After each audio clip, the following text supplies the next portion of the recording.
Alright, this is part 2 of my living in LA versus Texas video. So I didn't really touch much on crime in the first video, if not at all maybe, but yes, we do have crime here. Do I think it's as bad as LA? No, but I do encourage you to do some research to see what's going on in the neighborhoods you think you'll be living in.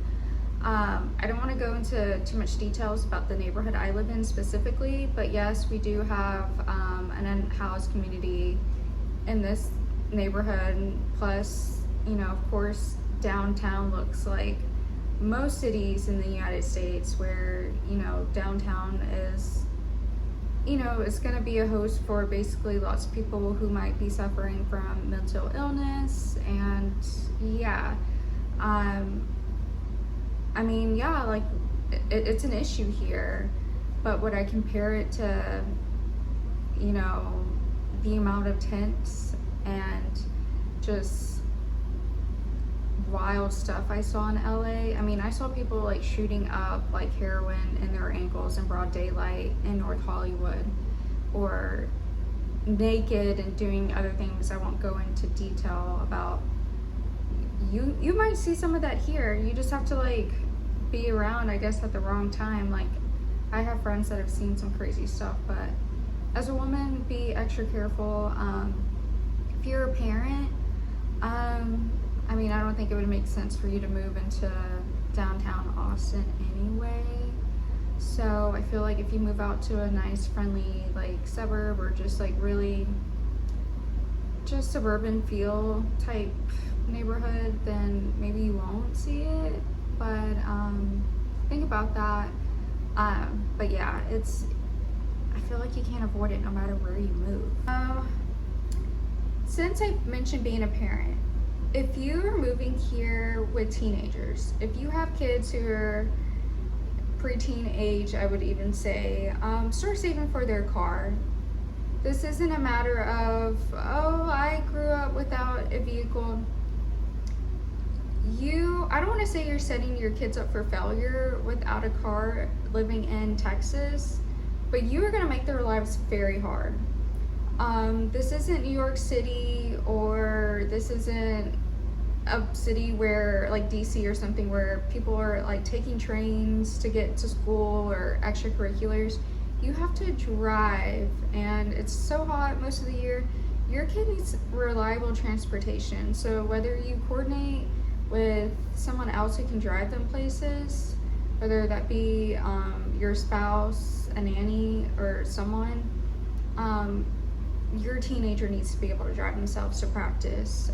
Whether they join a cheer team, dance team, football, lacrosse, something, they need to be able to get themselves to that early morning and stay late in the afternoon for practice. Yeah, I feel like part of being a really great parent is nurturing their, whether it's a God-given gift or just anything they're interested in. So I'm not saying go and buy them a brand new car. Like, no, like, you don't have to get them a brand new car. Me and my sister shared like a car that my grandmother and my grandpa had bought for us. So, and yeah, just something that turns on and gets them from point A to point B. Not only that, is that like all the college towns in Texas, you need a car. I can't imagine living in Lubbock, living in College Station, living in Austin, living in San Marcos, Denton, wherever, without a vehicle. Like, I'm saying this as nicely as possible.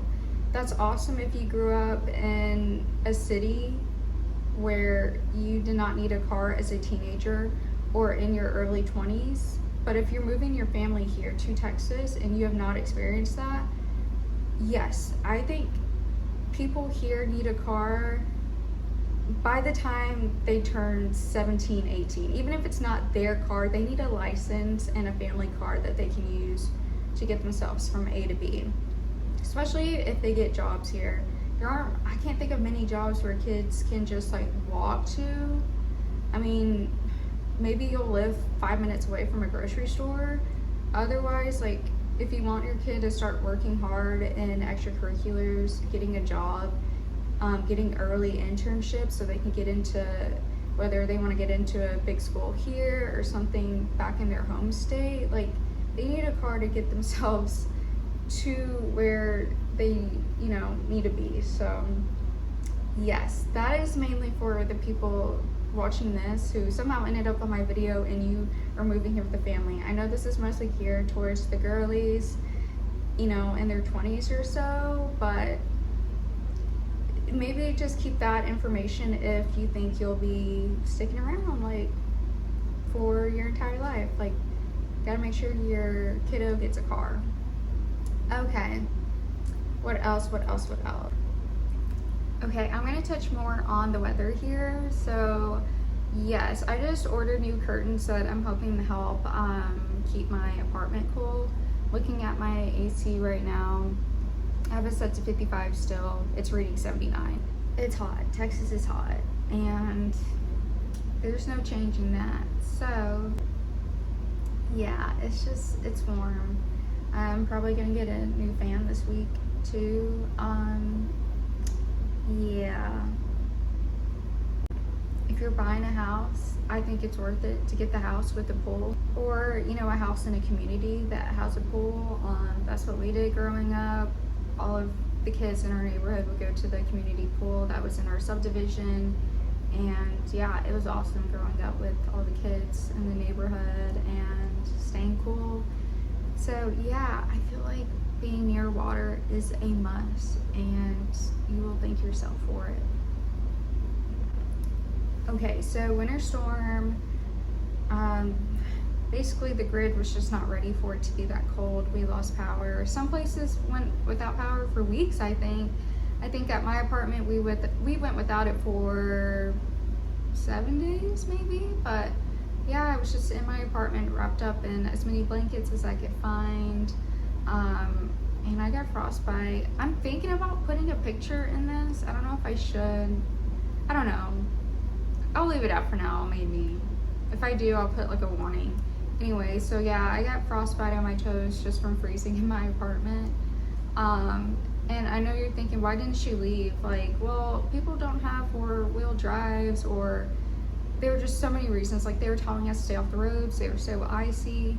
I ended up like seeing this guy on Facebook in a group saying if you need a ride anywhere. It was like once the ice started to melt a little bit, so people were able to drive if they had a vehicle that was safe too. This guy was like, I'm from the East Coast, like I have a vehicle for this, just pay me and I'll get you to where you need to be. So my mom and her cousin coordinated me getting to my cousin's house, and I stayed with her in her guest house until the power came back on in my apartment. But yeah, it was miserable. Yeah, so there were some neighborhoods that might have went without power for a couple of days. You know, the grid, you know, varies. I mean, I've had people tell me like, oh, we got it back sooner because, you know, I live right next to a hospital or something, but that was not the case for me. So yeah, that was miserable. Since I've been back, we have lost power just due to it being hot. Like, I'm sure everyone's got their AC cranked, and yeah, so be prepared for that. If you know, you can be as prepared as possible, do it. So that's my tip there. I did want to talk about the drinking culture here. I feel like if you compare that to LA, I feel like the drinking culture here is just astronomical. It's just, I don't know. I feel like even thinking about like a water day here, like I feel like if someone in LA was like, hey, we're going to the beach, I would not assume we're drinking at all unless they say we're gonna go and get drinks after. Here, if you're like, oh, we're gonna go to the green belt, we're gonna go to the river or any nearby lake, I would assume like there's drinking involved, whether you're sitting, you know, in the grass somewhere, whether you're on a boat, or actually like if you're gonna be doing water sports. Like, yeah, I feel like people will find a reason to drink no matter what, versus in LA, I feel like people are more like, yes, like there's a club scene for younger people there for sure, but it's like here, I feel like people will pregame anything here. And yeah, I started going to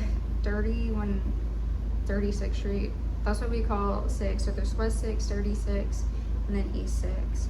So yeah, I started going as a teenager, like most kids from Texas State UT did. Like, you get a fake ID. I'm not saying I got a fake ID. I'm just saying, in theory, hypothetically, whatever, people get a fake ID, and then you go, and then it's like, you do all this stuff on 6th Street, and then post-grad, it's kind of like a continuation of the same BS, and I outgrew it. I like hardly ever want to drink. If I drink twice a month, like 2 days out of the month, I'm like, I'm good. Like, no one asked me to do anything else. But yeah, and I noticed that when I moved to LA, and I think what had a lot of I guess influence on me not drinking as much as I used to was that I would go to the clubs. I'm like, been there, done that. Like, you know, a lot of people there are saying like, no, we didn't really start going out until like you turn 21. Of course there are frat parties, but I'm like, no, we were in bars, or hypothetically, we were people, you know, underage were in bars and in clubs. So it's like, yeah, you just kind of outgrow it, or you don't. And then driving everywhere, like, you know, let's say I was driving from, I don't know, a neighborhood 20 minutes away from my friends. Like, I'm not gonna drink and drive. I mean, if you've made that mistake before, I'm sure you've learned your lesson, but I'm like, that's a lesson I don't want to learn, like, especially in California. Absolutely not. So if a friend was like, oh, I'm hosting a wine night, you know, where we're gonna paint and sip, I'm like, I'm down to paint, but I will not be sipping. And I know you're like, well, just Uber so you can enjoy a drink. Like, no, I needed to save every dollar it had in LA, so I was just like, I'd rather just drive myself. So yeah, like, that's another reason, like, having to drive myself everywhere. You know, if I wanted to go to a Dodgers game or any type of sporting event, I most likely was like, I'd rather drive myself than, like, you know, have to like rely on all of us to like carpool with each other. I'm like, I'll just take my car. People can ride with me if they want to or not. But either way, I'm like, I will stay sober to get us there and home safely. Versus here, like, Austin's just not as big as LA. So it's like, if someone told me like, hey, let's go to an Austin FC game, yeah, I might have a beer, because we're likely gonna take the train, or it wouldn't be too bad of an Uber. Versus if someone tells you to get in an Uber from, I don't know, let's say West Hollywood to Dodger Stadium, like, if you've been there, done that, you know, like, that's not recommended. So yeah, I would say that you might come here and feel like a lot of people love to drink, and it's the truth. Versus if you're coming from LA and it's just like not the norm to pregame every single thing. Recommendation on a car shipping company or apartment locator, let me know. I've used multiple car shipping companies. I can tell you who to stay away from, who to use. I know a lot of people just prefer to do the drive, because I'm sure it's very scenic and pretty driving through New Mexico or Arizona, all the, you know, states in between Texas and California. I just personally don't feel comfortable doing it by myself. So, and it's a thing to like coordinate with people in the hotels and stopping. Maybe one day I'll do it, but for now I'm just comfortable shipping my car. Yes, it is expensive, but I've had no complaints. They've got my car there safely, like no dings on it, nothing. The people that handle my car are also like very kind, they're sweet, like they are amazing. So I'll do a separate video on that. Girlies, I highly recommend you do that instead of driving by yourself. Unless you're like, whatever, like, I know how to change a flat tire, I know exactly how I would react if, you know, something happens to my car while I'm driving early morning, middle of the night, then go for it. But I just know that I would panic personally. So yeah, But yeah, let me know if you have questions. Maybe I'll do like a day in the life as, 20-something-year-old working remotely in Austin and go from there. But yeah, happy moving.